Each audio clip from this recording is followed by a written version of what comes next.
तो आधा दिन पूरी खबर में लगातार हम आपको दिखा रहे हैं तस्वीर प्रयागराज की। प्रयागराज में सफदर अली के घर पर बुलडोजर एक्शन लिया जा रहा है। बुलडोजर से मकान को जमींदोज किया गया है। अतीक के गैंग पर लगातार बड़ा एक्शन सरकार का जारी है। बड़ी खबर आपको बता दें, अतीक गैंग पर बड़ा एक्शन चल रहा है। सफदर अली के घर पर बुलडोजर चला। अतीक का करीबी माना जाता है सफदर अली को। गन शॉप संचालक है सफदर अली।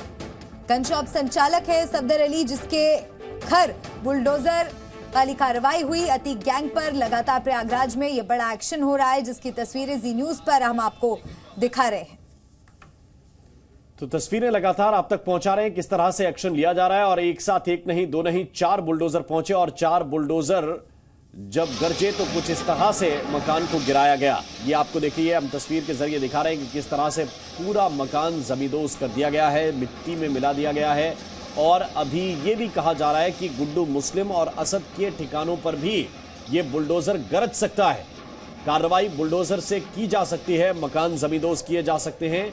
गुड्डू मुस्लिम वो शख्स जो बमबाजी करता हुआ वीडियो में रिकॉर्ड हुआ था और असद के ऊपर भी गोली चलाने का आरोप है।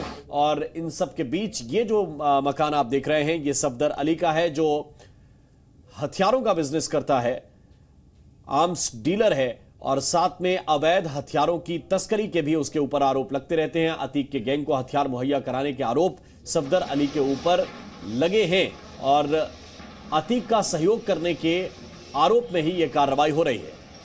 तो अतीक अहमद गैंग के करीबी और उमेश पाल हत्याकांड में आए आरोपित की मदद करने वालों पर योगी आदित्यनाथ सरकार का बुलडोजर कहर बनकर टूट रहा है। और प्रमोद लगातार ग्राउंड जीरो से अपडेट पहुंचा रहे हैं। प्रमोद, तस्वीरें दिखाइए, कहां तक पहुंची ये कार्रवाई? देखिए, बिल्कुल आप ये देखिए, ये बड़ा बुलडोज़र है जिसने कि लगभग आधे मकान को पूरी तरीके से ज़मींदोज़ कर दिया है, उसे पूरा तोड़ दिया है। ये आप देख सकते हैं, मकान का जो पिछला हिस्सा है वहाँ तक बुलडोज़र पहुँच गया है। अब मलबे के ऊपर चढ़कर जो है कार्रवाई की जा रही है, लेकिन अभी कार्रवाई थोड़ी सी धीमी इसलिए है क्योंकि इसके पीछे ही किसी दूसरे का मकान भी है, तो उसे किसी तरीके का नुकसान ना पहुँचे उस बात का भी ध्यान रखा जा रहा है। ये देखिए, ये बुलडोज़र का पंजा किस तरीके से कहर बनकर टूट रहा है इस मकान के ऊपर। सफदर अली नाम के शख्स का ये मकान है, जिसे बताया जाता है अतीक के बेटे असद का काफ़ी करीबी है और इसकी भी कुछ भूमिका जो है वो उमेश पाल हत्याकांड में सामने आई थी।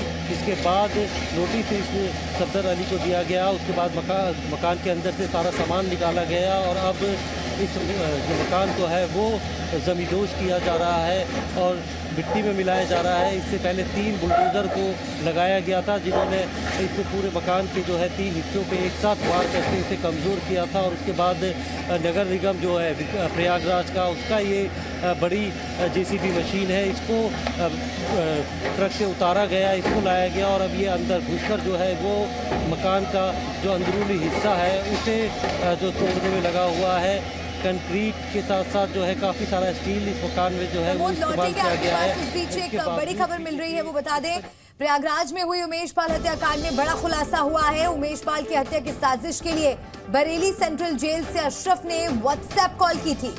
अशरफ की सुरक्षा में लगे जेल स्टाफ और जेल अधीक्षक से एसटीएफ इस मामले में पूछताछ करेगी। और बड़ा सवाल यह है कि जेल में कैसे एंड्रॉइड फोन पहुंचा, इस मामले को लेकर गंभीर जांच की जरूरत है और जेल प्रशासन के भी कई लोगों पर कार्रवाई हो सकती है।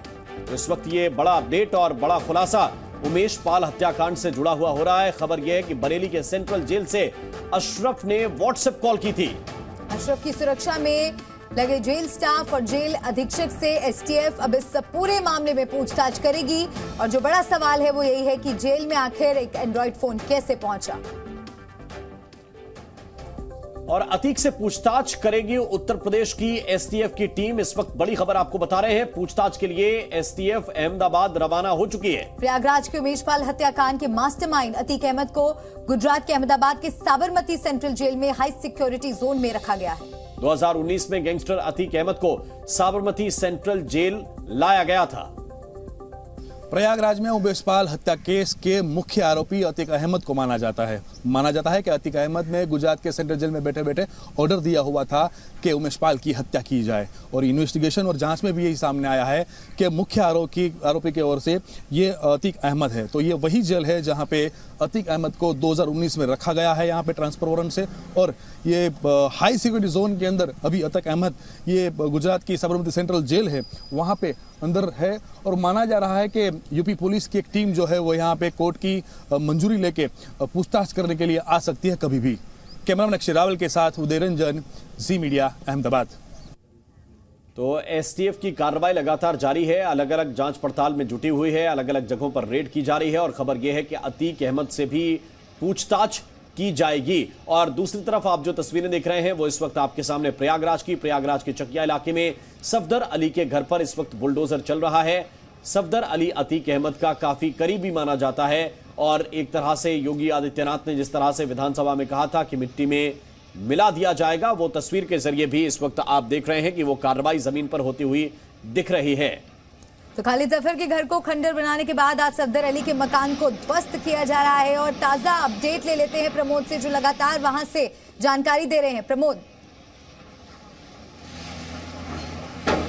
बिल्कुल, आप ये तस्वीरें देख सकते हैं, ये बुलडोजर का एक्शन है, ये जो कि यूपी का जो किस तरीके से बुलडोजर एक्शन होता है काफ़ी ज़्यादा चर्चा में रहता है और उसी एक्शन को आज बार देख रहे हैं। सफदर अली नाम के एक शख्स के घर को जो है वो ध्वस्त किया जा रहा है। सफदर अली को जो अतीक अहमद है उसके बेटे असद का काफ़ी करीबी माना जाता है और ये मकान जो है ये अवैध तौर पर बनाया गया था, नक्शा इसका पास नहीं कराया गया था, जिसके बाद जो प्रयागराज प्रशासन है, जो प्रयागराज विकास प्राधिकरण है, उन्होंने एक नोटिस दिया था और उसके बाद इस मकान के अंदर के सारे सामान को बाहर निकाला गया और अब इसे ध्वस्त किया जा रहा है। इसके बाद अगला नंबर जो है गुड्डू मुस्लिम और असद का भी हो सकता है, जो जानकारी मिल रही है।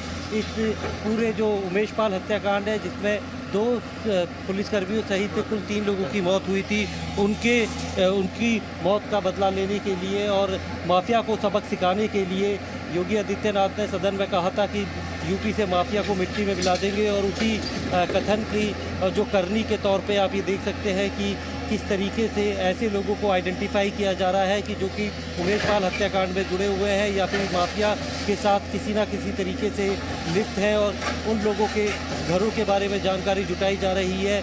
जो पीडीए है, प्रयागराज डेवलपमेंट अथॉरिटी, उससे उन घरों की जो है सूची मांगी जा रही है जिन्होंने नियम कायदों को ताक पर रख के निर्माण किया गया है। उसके बाद उन्हें नोटिस देके और उनके घरों को तोड़ा जा रहा है। ये आप देख सकते हैं कि किस तरीके से बुलडोजर का बड़ा पंजा जो है वो ऐसे लोगों के ऊपर चलाया जा रहा है इस मकान पर इस वक्त गिर रहा है। और ये कार्रवाई देखिए इस वक्त हम तस्वीरों के जरिए आपको दिखा रहे हैं। इन सबके बीच एक बड़ी खबर इस वक्त लखनऊ से भी है, जहां पर कई इलाकों में एसटीएफ ने रेड किए। अतीक के करीबियों के ठिकानों पर ये छापा मारा जा रहा है। सलीम, सोहराब, रुस्तम के गुर्गों की तलाश में ये कार्रवाई हो रही है। 24 तारीख को लखनऊ आया था असद ने कुछ लोगों से इस दौरान मुलाकात भी की थी, यह भी खुलासा हो रहा है। अतीक अहमद का बेटा असद आया था लखनऊ और उसने 24 तारीख को लखनऊ में कुछ लोगों से मुलाकात की थी। उन्हीं गुर्गों को एसटीएफ तलाश रही है।